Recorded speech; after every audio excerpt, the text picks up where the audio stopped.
A tour of urban gardening projects around the country or urban food system initiatives around the country has to take into consideration permaculture, a growing movement which tries to make agriculture more sustainable and more holistic.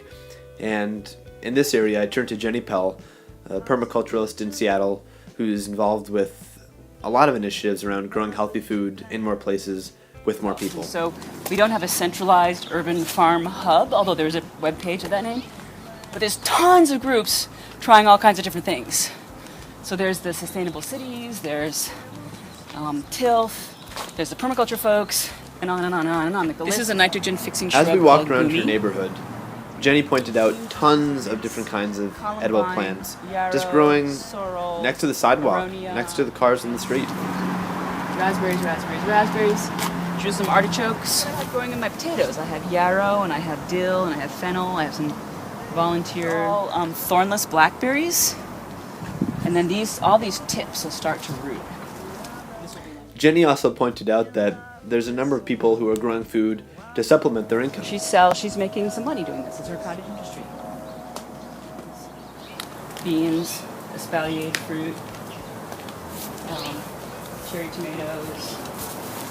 Here's a rainwater catchment system and a bunch of container gardens. Almost all annuals only need about 30% of the available sunlight during a day. And so you have plenty of opportunity for gardens with some shade in them. Let's see what this guy's got.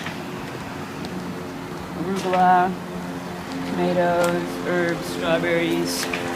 As we walked around the neighborhoods surrounding her house, it was almost hard to believe how many people were growing food in front lawns and sidewalks, etc. I'm not going to do anything about it, so why should I plant anything for anybody else? And my attitude is, isn't that cool that the next people that move in here get to have a raspberry patch?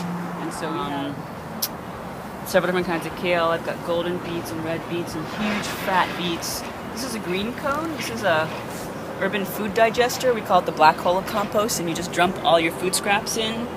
In addition to having a pretty robust garden, Jenny also has all the materials needed to build a cob oven, so she can bake her own bread and bake her own pizza with ingredients from her own garden.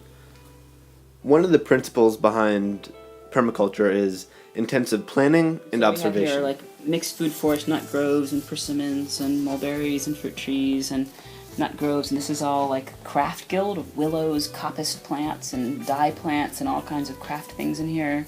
This is a big community play field with an edible hedge, text layout, and I just start to look at like where's their view sector and where's the wind come from and where's the sun sector and where the deer come from, and I start.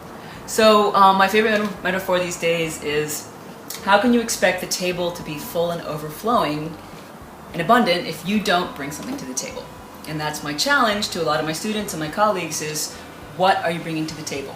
Is it skills? Is it food? Is it creativity? Is it, are you an economist? I don't care what it is you're bringing, but you need to bring something to the table. You can't expect someone else to set the table for you, grow your food, clean up after you. I think it's a shift we need to all make in our way we think.